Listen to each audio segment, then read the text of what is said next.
Assalamualaikum warahmatullahi wabarakatuh. Salam sejahtera buat kita semua. Perkenalkan, nama saya Gilar Gumilar. Saya mahasiswa Prodi Teknik Informatika, Fakultas Sains dan Teknologi Informasi, ISTN. Kali ini dalam skripsi saya akan mengangkat judul analisa pencarian bukti digital terhadap gerakan radikalisme menggunakan metode statik forensik.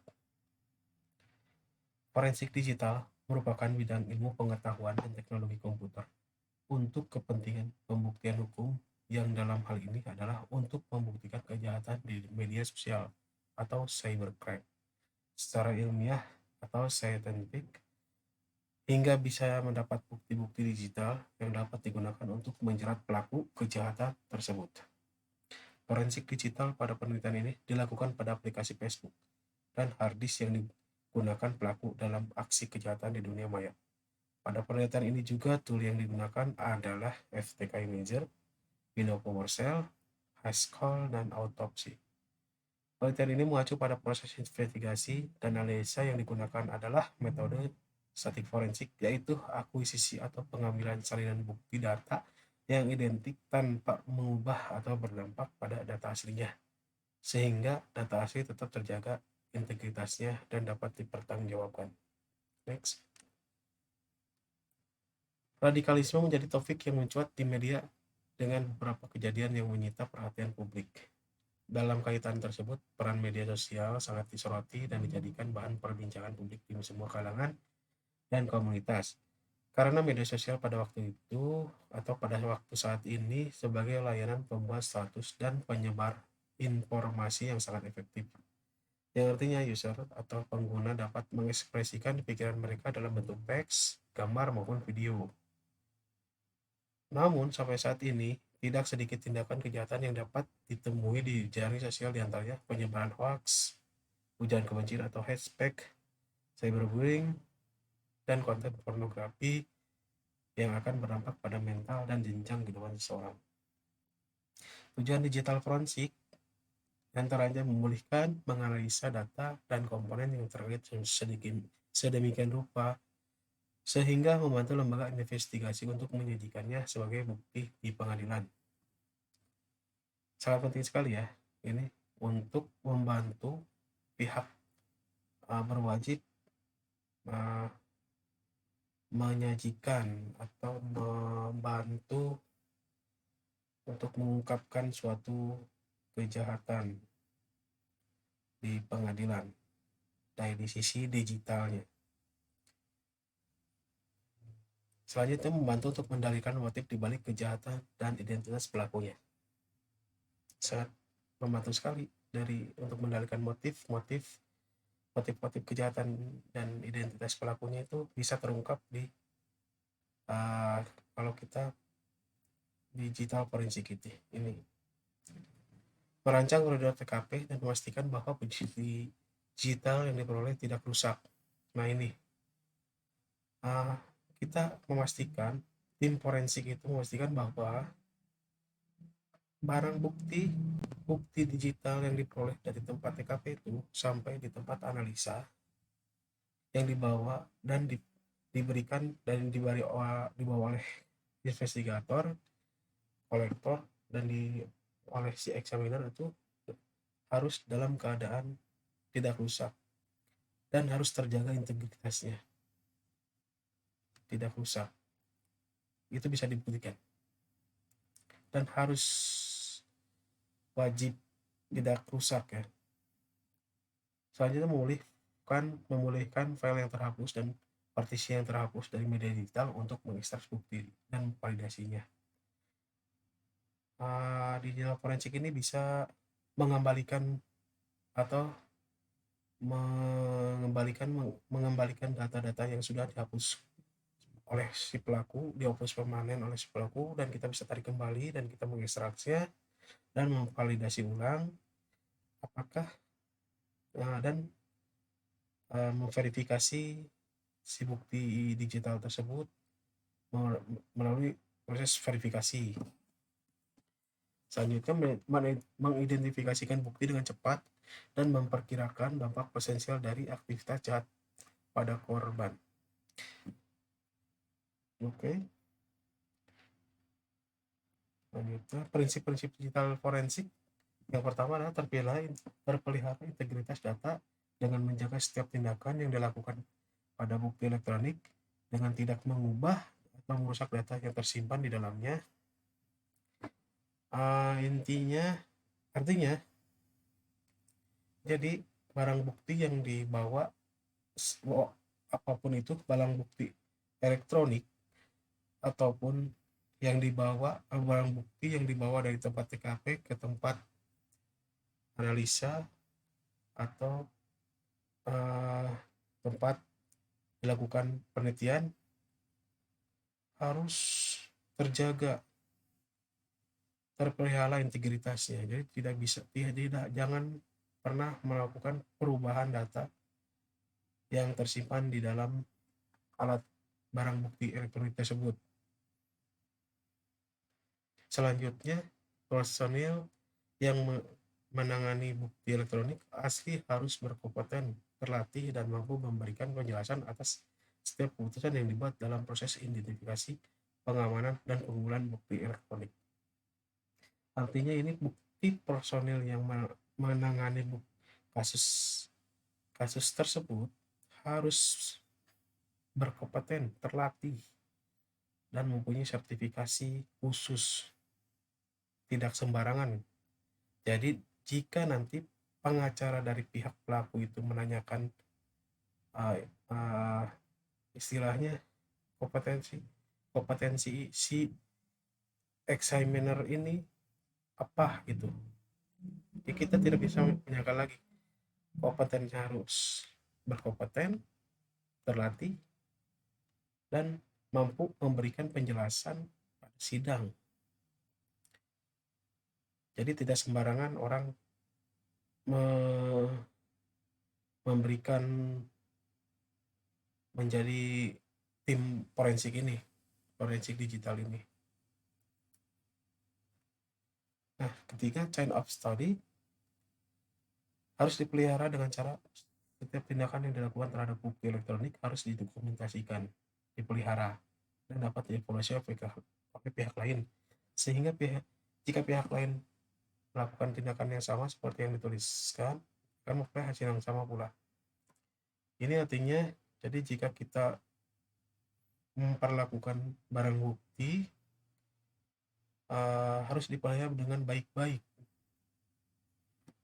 Nah, apakah hasil penelitian kita nanti yang dihasilkan harus sama dengan tim yang setelah kita melakukan, tim yang selanjutnya akan melakukan penelitian terhadap kasus tersebut, dan hasilnya pun harus sama.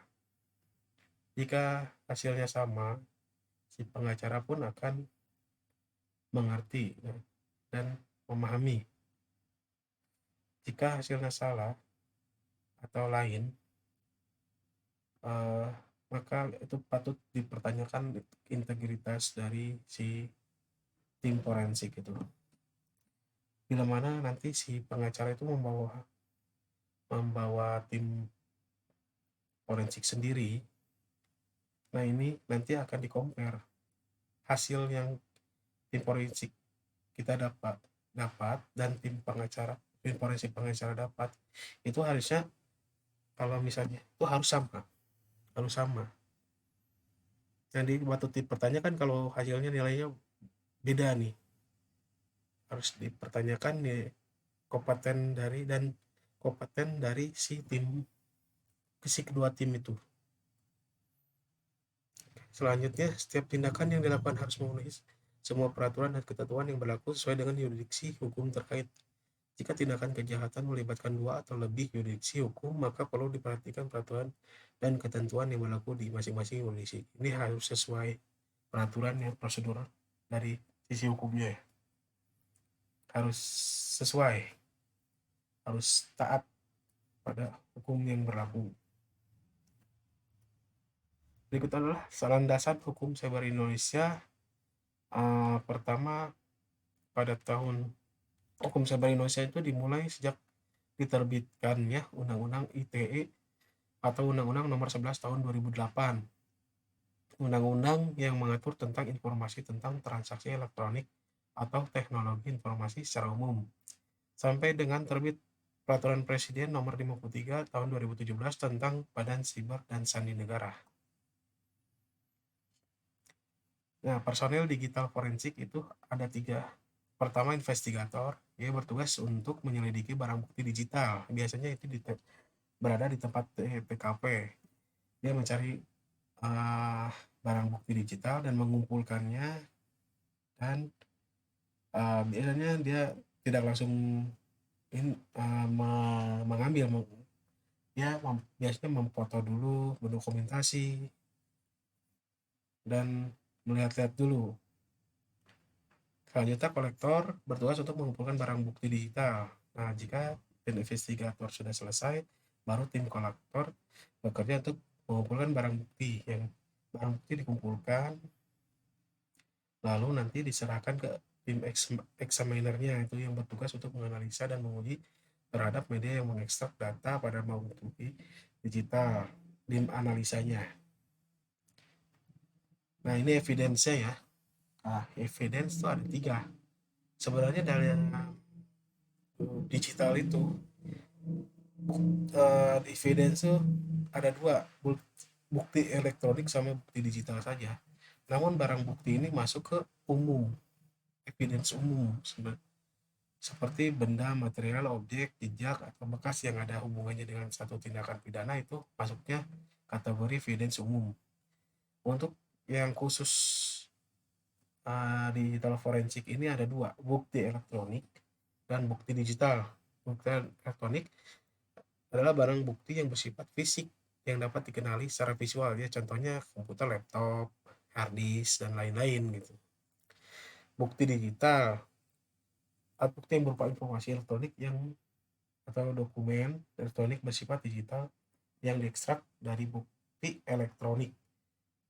Contohnya JPG, format doc, dokumen, Excel, PPT, dan lain-lain yang bersifat digital. Selanjutnya, contoh bukti elektronik adalah laptop, komputer, PC, netbook, handphone, smartphone, flash disk, digital kamera, kamera digital, hard disk, CD, DVD, micro SD, music player, video player, router, speed hub, floppy disk. Contoh bukti digital, image file, user ID, logical file, delete file, file select, log file, audio file, video file, password, dan call log. Tipe akuisisi. Tipe teknik akuisisi itu 2, live forensik, akuisisi secara live forensik, dan dark forensik. Live forensik dilakukan barang bukti yang diakuisisi pada saat perangkat sedang nyala. Biasanya dilakukan pada RAM.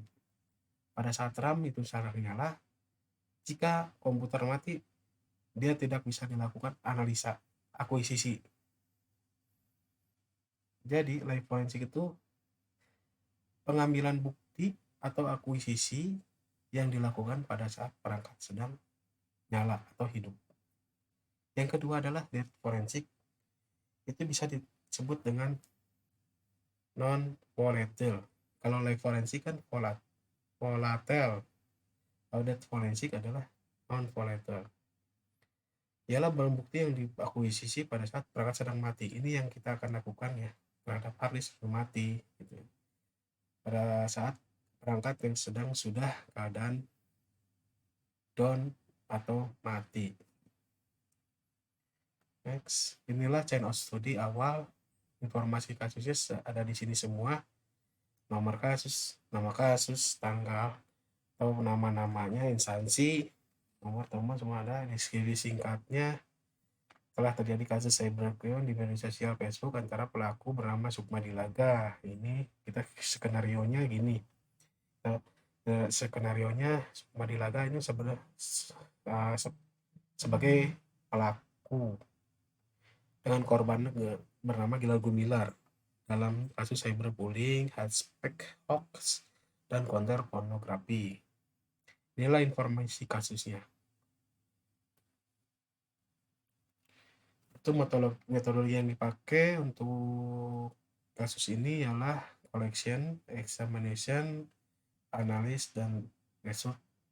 Collection ada pengumpulan data, examination verifikasi, pemeriksaan, analis, implementasi penelitian, dan dokumentasi laporan. Langkah-langkah forensiknya ialah memakai collection, ya interview kronologi terhadap pelaku,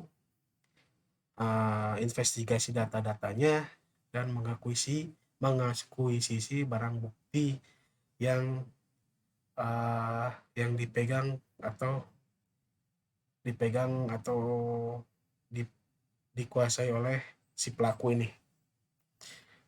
Berikutnya tahap examination adalah alat yang dipakai adalah FTK Imager.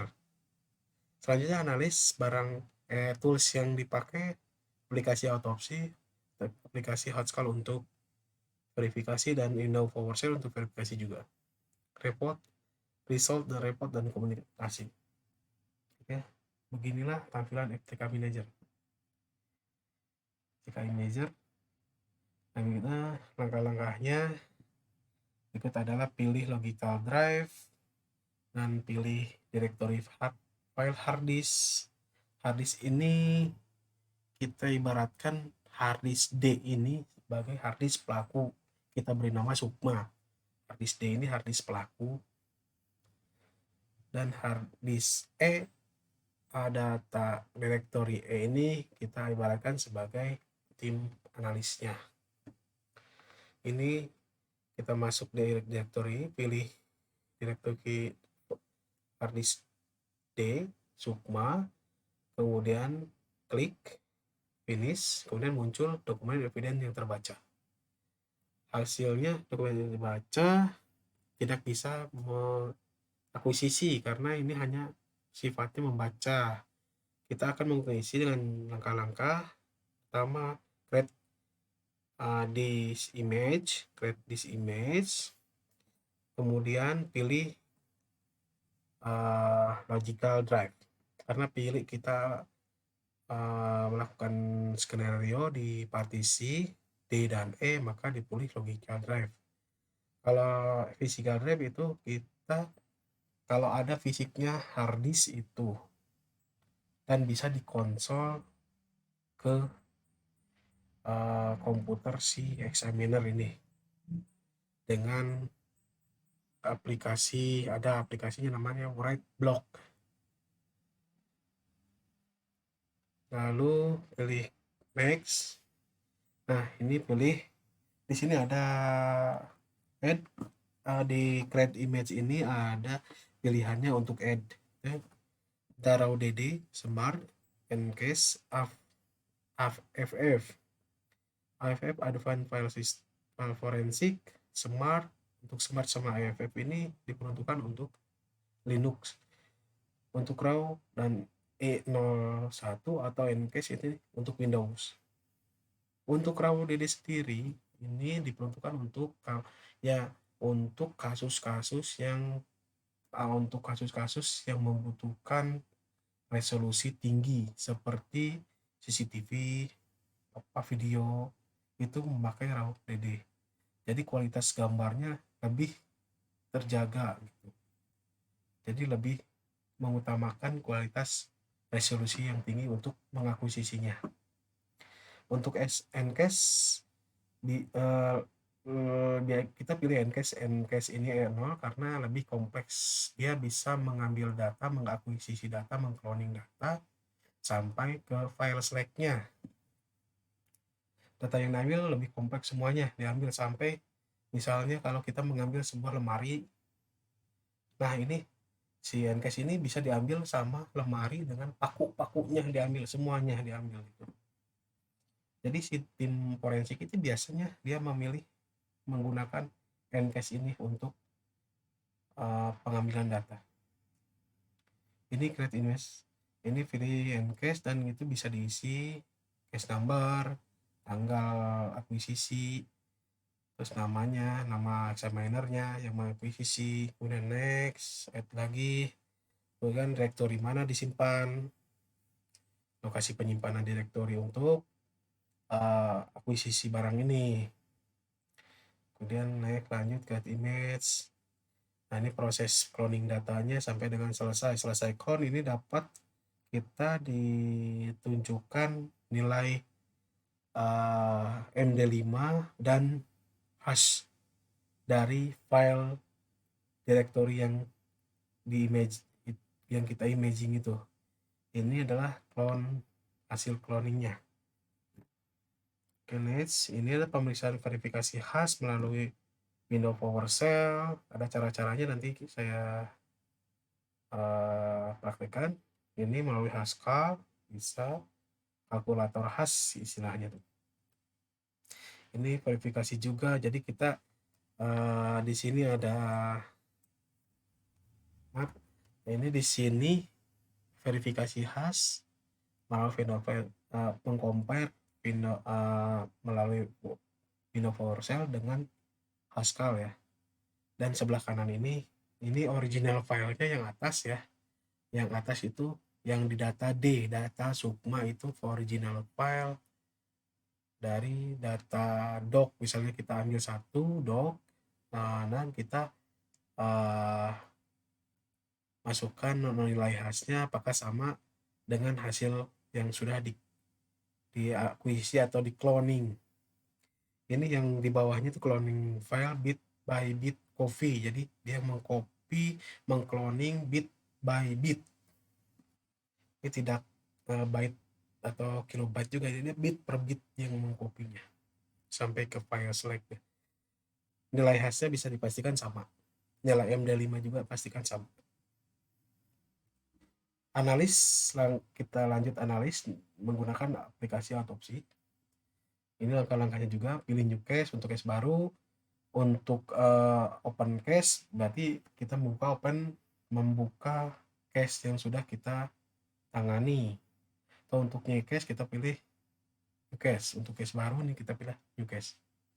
Nanti masuk ke case informasi. Ini case informasi, case namanya ditulis apa?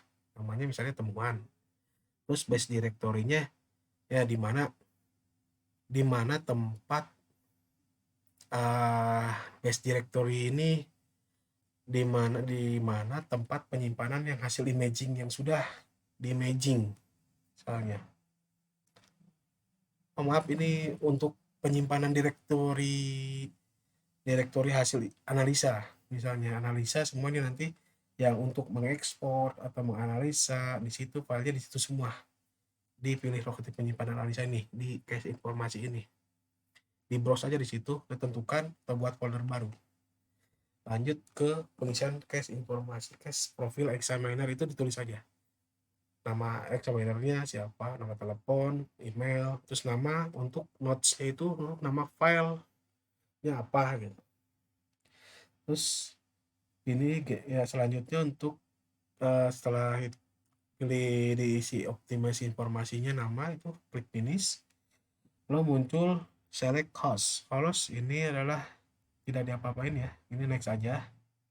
Lanjut ke pilih logical file. Ini harusnya di image or VM file ya, dipilihnya, maka akan muncul select data source ini. Nah, ini sebelah kanan ini pilih lokasi temuannya, ini di browse ini nanti diambil datanya, dipilih data yang sudah kita cloning datanya tuh. Yang cloning kan kita tadi pilih radikalisme, kita langsung pilih itu melakukan centang tipe data ingest yang diperlukan. Terus proses analisa berhasil. Nah, ini data terbaca semuanya, konten-kontennya terbaca, foto sudah dilihat, bisa dilihat, namun belum bisa diakuisisi. Ini terbaca semua foto ini, metadatanya ada semua. Analisa foto ini kejadian apa pas si korban ini melakukan post gitu. Nanti kita bisa praktekkan selanjutnya. File metadatanya semua ada di sini. Konten dari konten pornografi, radikalisme, chat privat, ini ada semua sini. Dari si email yang berhubungan dengan Facebook itu nama emailnya apa, ada di situ semua. Nanti kita praktek. Ini cara mengekstraknya. Pilih satu gambar, mungkin di klik kanan, ekstrak file, ekstrak, nanti larinya ke dia di yang tadi simpan ini, di folder temuan yang tengah pilih lokasi penyimpan analisa. Nanti larinya ke situ, file yang sudah diekstrak. Di ekstraknya ada export ya, foldernya namanya export. Oke, ini recovery berhasil, udah gambar bisa dibuka. Nah, ini laporan hasil seperti ini ya, laporan hasil dari rata-rata examiner melakukan laporan hasilnya seperti ini. Contoh ini seperti contoh aja, beberapa kasus seperti yang tadi, namun setelah selesai di bawahnya tambahin kolom kasus, username pelaku ada di direktori mana, nah tipe mimenya teks, HTML atau image, itu MD5-nya, file MD5-nya, SH-nya ketahuan. Ini laporannya. Jadi ini data yang diajukan ke pengadilan. Ini datanya MD5-nya ini, data keotentikan dari file tersebut seperti ini. Jadi si pelaku tidak bisa membantah lagi bahwa melakukan hal kejahatan, konten radikalisme, bullying dengan data-data MD5 has itu bisa dibuka di pengadilan. Kesimpulan sebelum hasil imaging dapat dianalisa secara forensik, maka harus dilakukan pengecekan satu persatu terhadap file yang telah di-image, sehingga akan diketahui file mana saja yang berkaitan dengan kasus ya. Ya, harus yang berkaitan dengan kasus, karena kalau tidak berkaitan itu susah ya, bukan kasus ya gitu, malah kemana-mana gitu. Harus kita fokus ke satu kasus dan kita analisa itu sendiri, jangan kemana-mana gitu. Fokus di satu kasus dan analisa di situ saja. Kemudian dengan menggunakan FTK akan diketahui file-file yang telah diubah extensionnya, sehingga akan lebih mempermudah pencarian terhadap data yang telah dimanipulasi serta yang telah dihapus. Bukti digital yang akan di-image dapat berupa physical drive yang berupa logical drive. Saran untuk penelitian selanjutnya adalah memetakan skenario lain yang mungkin dilakukan oleh pelaku cybercrime pada bukti elektronik dan bukti digital, serta penggunaan tools digital forensik lain untuk mengatasi permasalahan penanganan bukti digital dalam penelitian ini. Bukti elektronik dan bukti digital harus ditangani sesuai dengan prosedur yang tepat dan legal agar bukti yang dihasilkan dari hasil investigasi forensik digital dapat dijadikan bukti digital yang handal dan legal dalam proses digitasi cybercrime. Terima kasih. Kita lanjut praktek.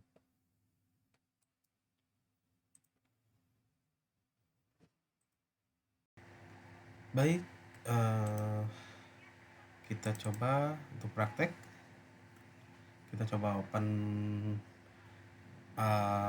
aplikasi FTK Manager-nya, imagernya. Ini file yang sudah ini di skenario-nya adalah ini data E ini sudah kita partisi, dan dari data D ini adalah diskenariokan sebagai harddisk pelaku. Jadi kita ini harddisk pelaku, ada di sini ada foto-foto, kita coba hapus dan kita nanti coba akuisisi dan analisa. Nah, ini contohnya pelaku menghapus beberapa file. Kita coba hapus file dari tindakan kejahatan dia. Kita coba hapus permanen, shield del. Oke, kita hapus permanen. Oke, ya. Oke, ada beberapa data yang sudah dihapus. Nanti kita coba data di D ini cloning dan kita akuisisi kembali. dan kita cari data yang sudah dihapus permanen. Oke, pertama-tama kita di sini ada paling kiri ada add evidence item, kita klik. Pertama-tama kita karena kita pakai logical drive partisi, kita pakai logical drive. Nah, kalau physical drive ini untuk hard disk yang langsung dicolok ke komputer laptop si examiner.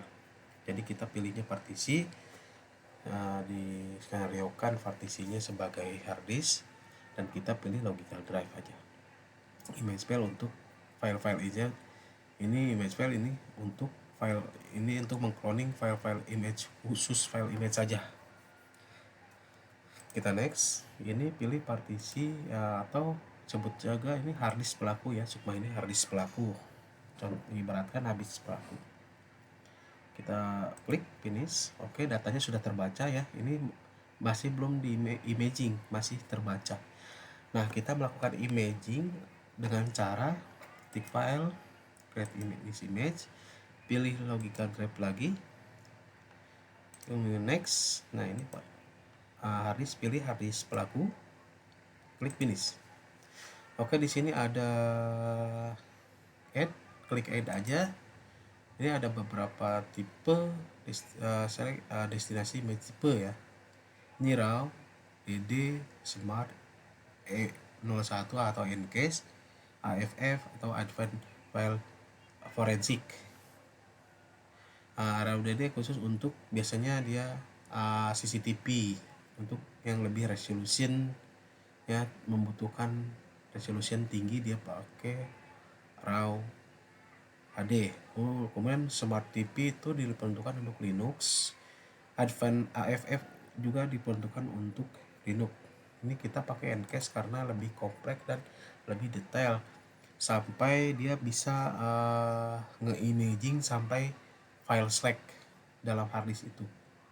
Jadi kita lebih memilih rata-rata tim forensik digital itu memakai Encase ini.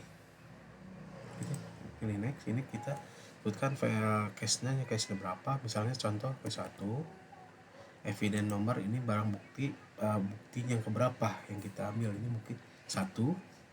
Unique nomor ini adalah saya bisa pakai tanggal kita aja sekarang, misal tanggal 2 Februari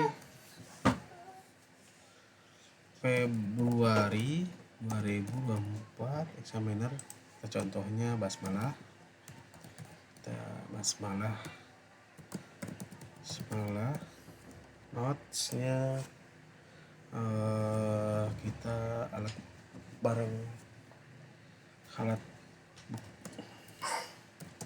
bukti digital.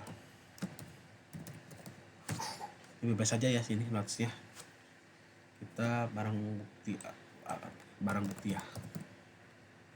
Next, ini pilih destinasi di mana kita akan menyimpan hasil imaging. Contohnya kita pilih browse di mana. Saya sudah membuatkan folder di data ini. Data kita ibaratkan data inilah data si analis examiner.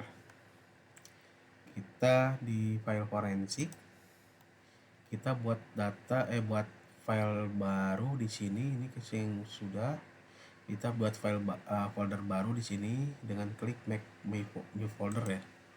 Kita coba pakai new folder akuisisi data. Oke, akuisisi data forensik. Oke, kita pilih isi data forensik, kita pilih oke. Masuk, kita filenya kita kasih nama misalnya radikalisme. Oke, ini fragmen ini defaultnya segini, dan kita tidak usah diapa-apain ya karena defaultnya segini. Klik finish. Sudah masuk. Oke, ini sama kayak posisinya kayak tadi. Ini dicentang semua. Klik start. dan dia akan, ini adalah proses imaging datanya. Semua data yang akan diambil, diakuisisi, di cloning dengan tidak mengubah data harddisk pada data di Sukma tadi ya, tidak mengubah. Nanti kita bisa verifikasi keotentikan datanya, data itu tidak berubah. Jadi kita cloning, data yang di cloningnya itu harus sama data aslinya gitu. Ini semuanya sama. Ini proses ini membutuhkan waktu kurang lebih 10-15 menit ya, tergantung file harddisknya itu besar, file harddisk makin besar ya makin lama mungkin. Ya, oke, kita tunggu aja prosesnya.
Berikut ada proses verifikasi data.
Baik, sudah selesai proses imagingnya. Nah, berikut adalah kode khas dari file yang kita imaging barusan. Nah, nanti kita validasi ulang, kita cocokkan sama di antara Power Windows Shell sama Haskell. Ini kita cur.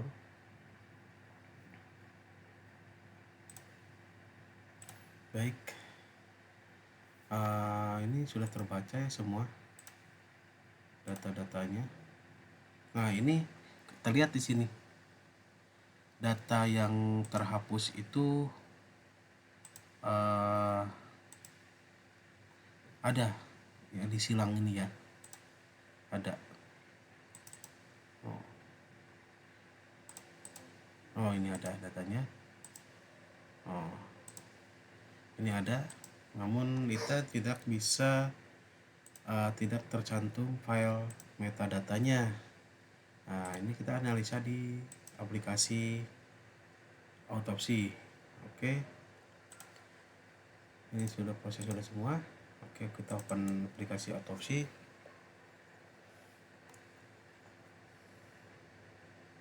Kita buat folder untuk aplikasi autopsi.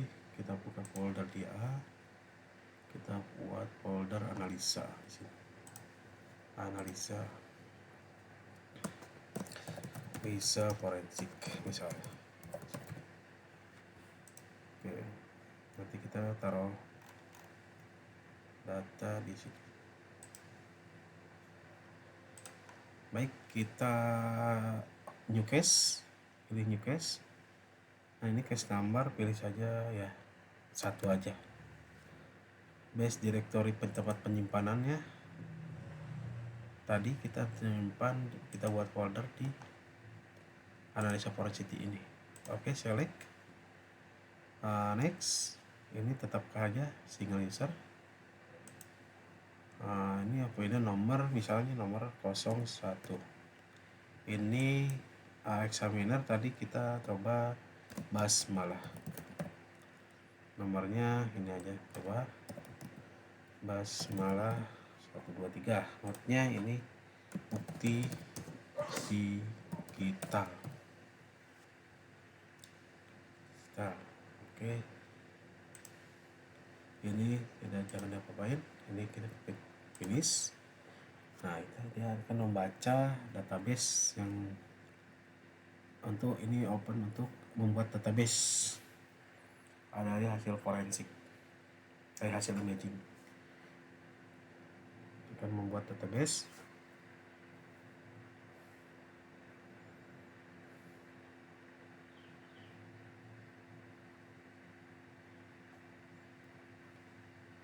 Dibutuhkan waktu beberapa saat untuk pembuatan database oleh aplikasi autopsi ini.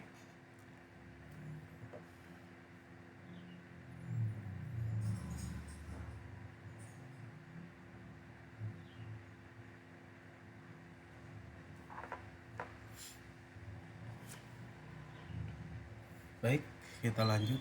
Ini ada select host, add data source. Di select host ini generate hostname, kita buat hostname.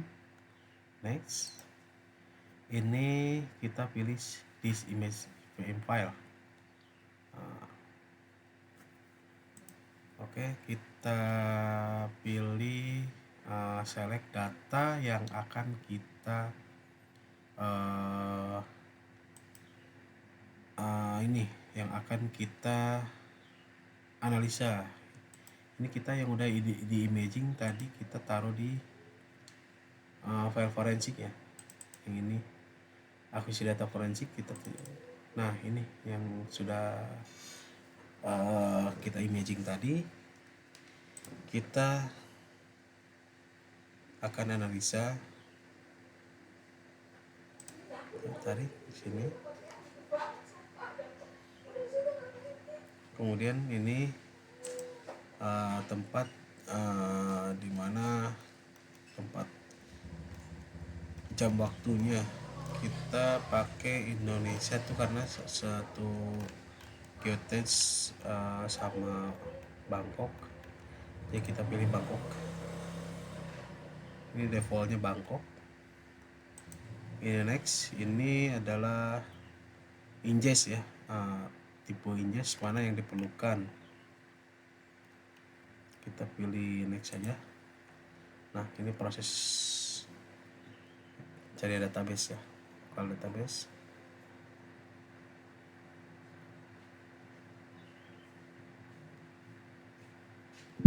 oke, selesai. Oke, butuhkan waktu beberapa saat untuk nanti akan muncul.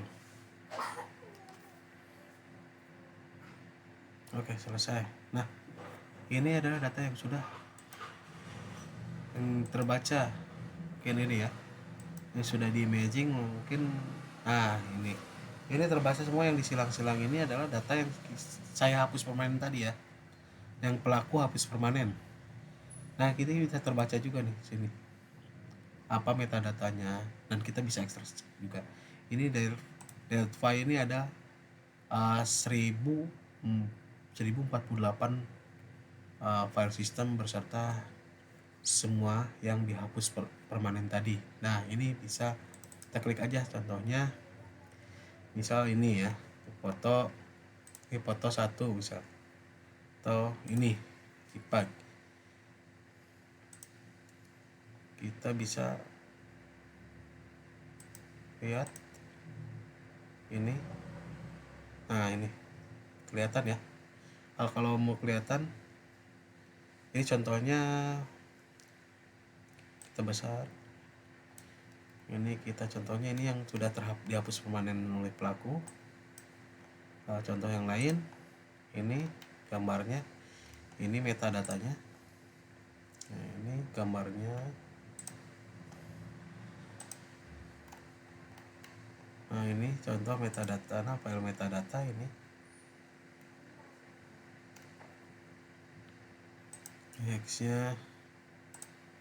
Teksnya ini contoh di kita thumbnail banyak juga ya, karena all jadi agak loading juga.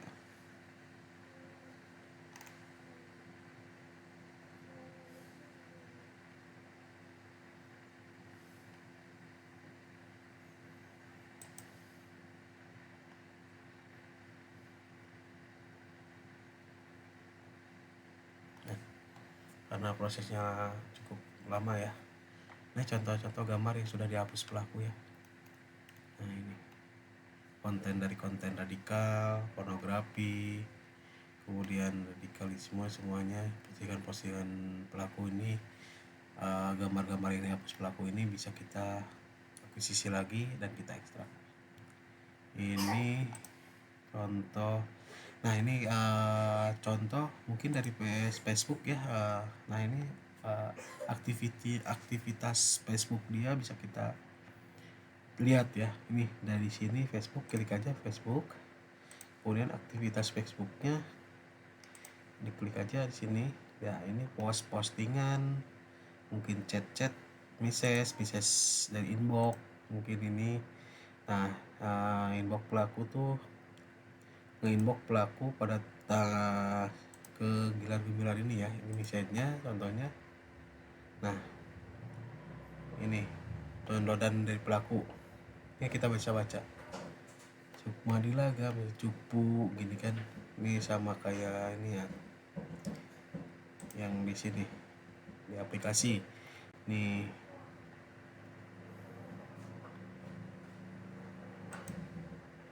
Ini cecetan dari pelaku sama korban. Nah ini chat-chatnya bisa dilihat di sini, jam-jamnya juga gitu kan, tanggal jam-jamnya. So, pelaku dari awal dia ngechat sampai terakhir dia ngechat bisa tuh, dari mulainya di bawah ya. Kemudian ini foto. Nah, foto yang dikirim pelaku japri, chat private message. Nah, bisa ini. Contoh postingan postingan pelaku ini ada di sini. Di media dia postingan. Contohnya ini bernama contoh ini postingan pelaku, kita bisa tarik, kita bisa baca ini timeline. Nah, kita bisa ekstrak, kita bisa contoh, kita akan coba ini akunnya personal di sini, personal information, corporate information di sini. Ini aktivitas korban, security dan login information di sini ada. Ini adalah akun si pelaku. Nah, coba akun dari Facebook. Ini emailnya yang terhubung dengan si Facebook adalah email yang ini. Oke, selanjutnya lain-lain informasi semua ada di sini, bisa dilihat saja. Ini waktu, ini semua ada, loginnya, kan IP. Oke.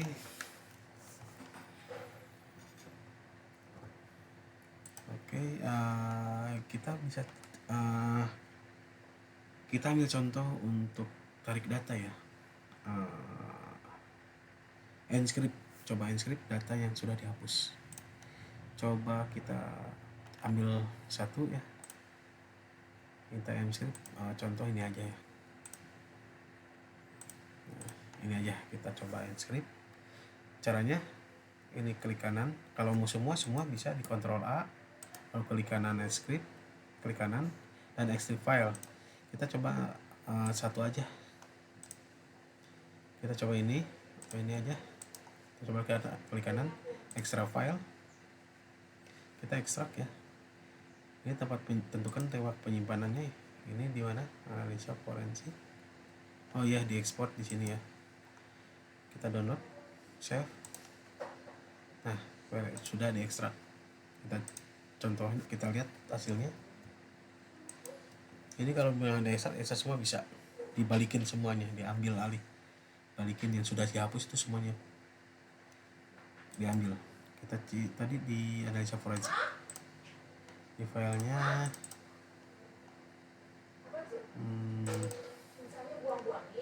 di ekspor. Oke, di sini ya. Nah, ini kita gambar yang sudah dihapus pelaku ini. Kita bisa ambil alih kembali. Ini metadatanya sama, bisa kita verifikasi.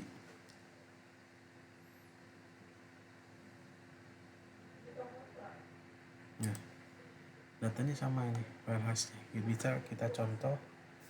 Oke, kalau di sini kemarin saya ambil datanya di sini, yang aslinya di forensik ini. Kita coba verifikasi ulang ya datanya.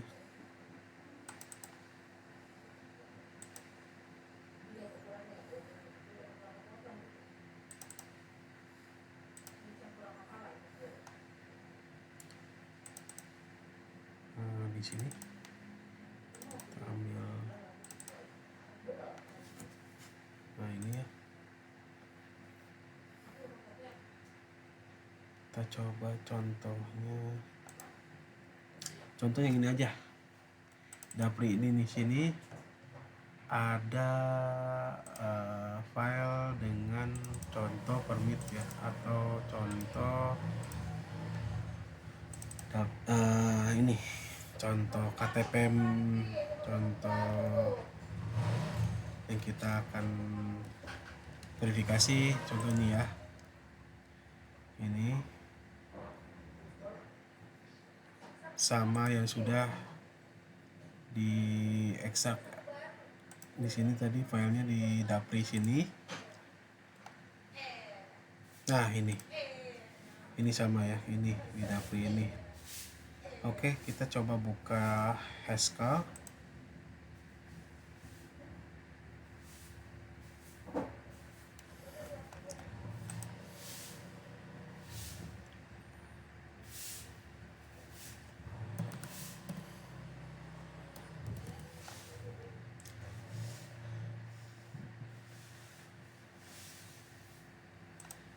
kita buka Haskell.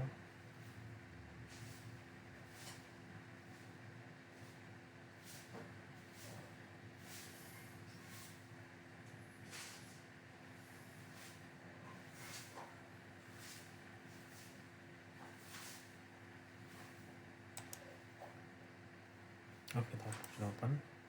Kita coba datanya sama tadi. Ini yang data aslinya tadi di harddisk pelaku. Coba kita samain datanya ini. Tadi kita pilih ini aja ya. Nah, yang ada ini Maggie bahasa Inggris. Kita coba open. Ini kita centangnya yang open, nanti kita centang yang MD5 SAS aja ya. Oke, kita calculate. Ini di data D ya, direktorinya data D yang istilahnya harddisk pelaku. Nah, kita soal verifikasi yang sudah kita cloning di sini. Nah, kita coba ekstrak dulu ya. Ekstrak file dulu. Oke, di sini save. Yang udah diekstrak, kita coba buka yang sudah kita ekstrak.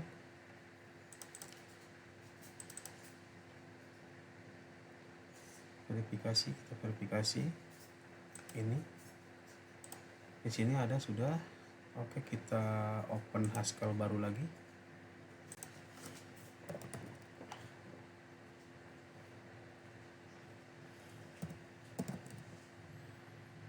Kita open baru lagi. Kita open di sini aja. Oke, kita buka yang sudah diekstrak tadi. Kita simpan tadi di data referensi 01 dan export. Oke, yang ini kita sudah diekstrak. Yang ini kita akan verifikasi ya, data yang aslinya dengan direktori D, dan ini direktorinya yang sudah kita, ini harddisk pelaku, ini harddisk examiner ya. Kita coba verifikasi.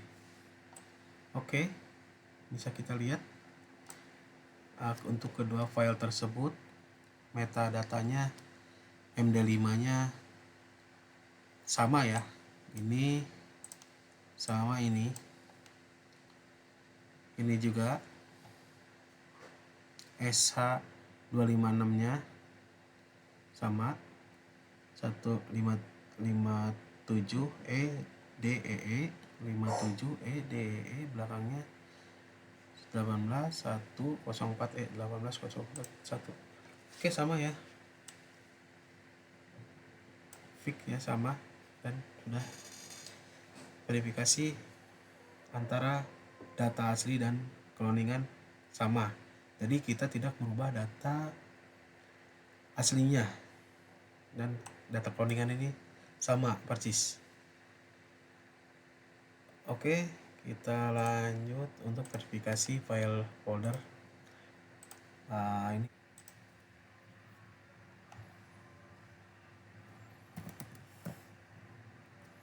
dengan aplikasi Haskell.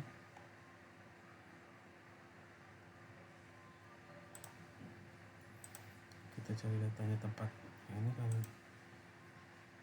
direktori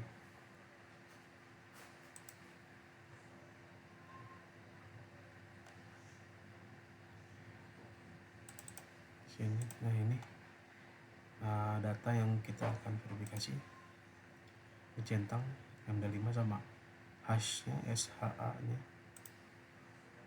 Kita tunggu, membutuhkan waktu beberapa saat.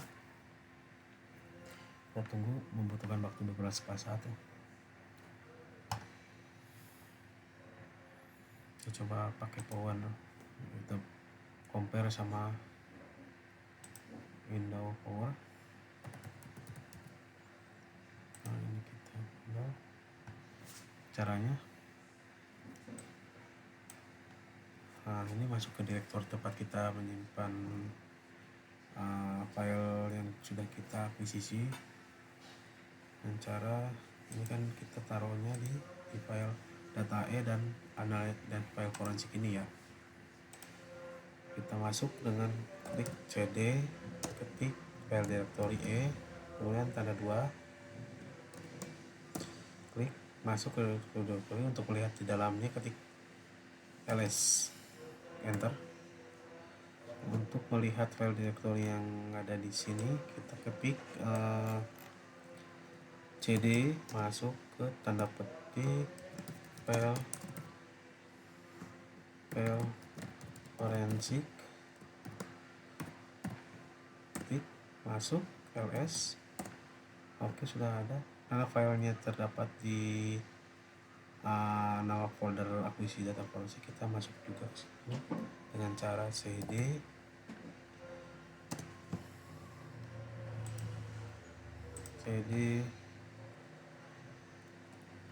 ketik akuisisi data forensik, enter. Masuk data, kita coba melihat file di dalam direktori akuisisi data forensik itu dengan ketik ls. Nah, ini kita untuk mengetahui SH-nya kita ketik get strip file hash, kita spasi, kita copy aja, lalu kita ketik enter.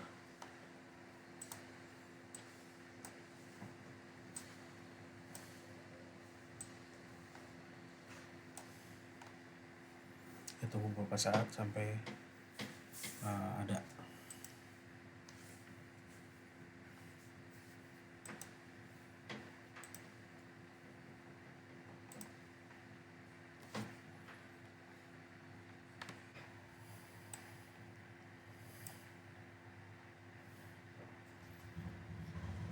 Nah,